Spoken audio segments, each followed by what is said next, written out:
Кандидатот за градоначалник на Тетово од редовите на ВМРО ДПМНЕ Горан Манојловски изврши промоција на изборната програма за престојните локални избори. Во општина Тетово е формиран сектор за локален економски развој, но истиот е нефункционален, па затоа предвидено е кадровско доекипирање и континуирана обука на вработените.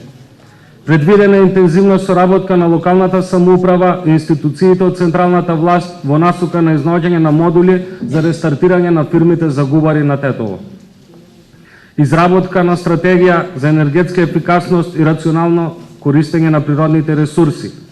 Со вклучување на Македонија во проектот Јужен поток и проектот за изградба на гасоводна мрежа ќе се овозможи гасификација на општина Тетово, а со тоа ќе се допринесе и за побрз локален економски развој. Нашите проекти се насочени кон реконструкција на основните и средните училишта, изградба на спортски сали за поттикнување на спортскиот и надпреварачкиот дух кај младите. Во соработка со владата на Република Македонија и Министерството за образование и наука, во рамките на проектот изградба и доградба на основни и средни училишта, исто така се предвидува доградба на училишен објект во село Фалише во рамките на основно училиште Кирил и Методи.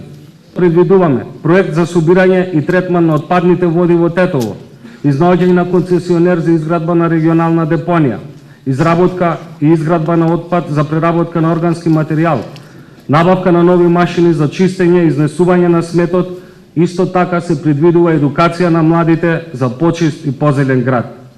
На промоцијата на програмата присуствуваше министерката за внатрешни работи Гордана Јанкуловска.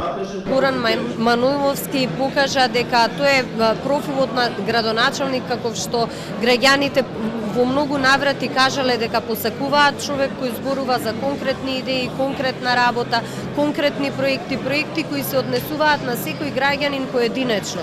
И токму заради тоа јас сум убедена дека секој граѓанин поединечно без разлика на неговата етничка, верска, национална или па партиска припадност, во моментот кога ќе треба да одлучи кој ќе биде идниот градоначалник на Тетово, ќе се води од тоа што нуди кандидатот, а не од која политичка опција или партија доаѓа.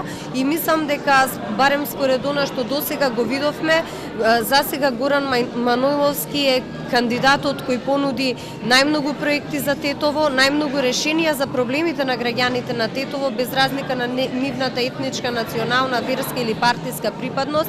И тој е човекот кој верувам дека ќе добие голема поддршка од граѓаните, затоа што граѓаните, посебно кога станува збор за локални избори, поддржуваат конкретни проекти, односно гласаат за решавање на проблемите кои ги засегаат во секојдневниот живот. Во дел од проектите кои ги посочи како приоритетни, меѓу другото Манојловски рече дека ќе се залага за поголема вработеност, локален економски развој и вклучување на локалната власт во процесот на гасификација во рамките на проектот Јужен поток.